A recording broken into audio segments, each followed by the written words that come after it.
मैं जानता हूं कि আমি জানি पेपर लीक ये कोई मामूली विषय नहीं है। প্রশ্নপত্র ফাঁস কোনো সাধারণ বিষয় নয়।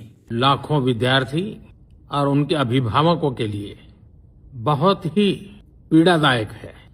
এটি লক্ষ লক্ষ শিক্ষার্থী ও তাদের অভিভাবকদের জন্য অত্যন্ত কষ্টের বিষয়।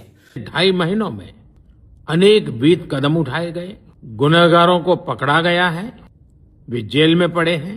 তাই গত 2.5 মাসে প্রশ্নপত্র ফাঁসের ঘটনাকে কেন্দ্র করে অনেক কঠোর পদক্ষেপ নেওয়া হয়েছে।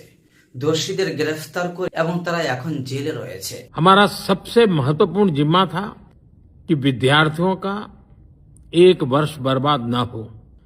আমাদের সবচেয়ে বড় দায়িত্ব ছিল যেন শিক্ষার্থীদের একটি বছর নষ্ট না হয়। साल परीक्षाएं लेना बहुत जरूरी था। सरकार ने अभी पूरी शक्ति का उपयोग करके कम से कम समय में 22 लाख जितने विद्यार्थियों के एग्जाम हो जाए इसका प्रबंध किया। और अभी 5-6 दिन पहले 19 तारीख को रिजल्ट भी आ गया।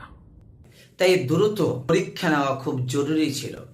সরকার সর্বোচ্চ প্রচেষ্টা চালিয়ে অল্প সময়ের মধ্যে প্রায় 22 লাখ শিক্ষার্থীর পরীক্ষা সম্পূর্ণ করেছে। কয়েকদিন আগে অর্থাৎ 19 তারিখে ফলাফল প্রকাশিত হয়েছে। সারা और देश भर में उत्तीर्ण हो गए विद्यार्थियों की खुशियों की खबरें भी आ रही है। लेकिन हम वहां पर संतोष मानने वाले लोगों में से नहीं है। দেশ থেকে উত্তীর্ণ শিক্ষার্থীদের আনন্দের খবরও আসছে, কিন্তু আমরা এখানে সন্তুষ্ট হয়ে বসে থাকার মানুষ নই।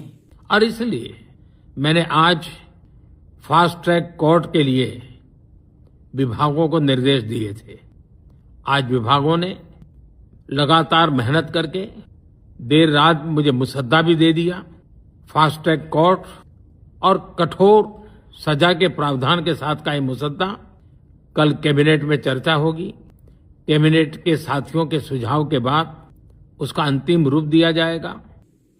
তাই আজ আমি সংশ্লিষ্ট বিভাগগুলোকে ফাস্ট ট্র্যাক কোর্ট গঠনের নির্দেশ দিয়েছি। বিভাগগুলো দ্রুত কাজ করে আজ রাতে আমাকে খসড়া ড্রাফট জমা দিয়েছে। ফাস্ট ট্র্যাক কোর্ট এবং কঠোর শাস্তির বিধানসহ এই খসড়া আগামীকাল মন্ত্রিসভায় ক্যাবিনেট আলোচনা হবে। মন্ত্রিসভার সদস্যদের পরামর্শ অনুযায়ী এটিকে চূড়ান্ত রূপ দেওয়া হবে। सोमवार से संसद का दूसरा सप्ताह शुरू हो रहा है, तब जल्द से जल्द उस बिल को सदन में पारित कराने का प्रयास किया जाएगा।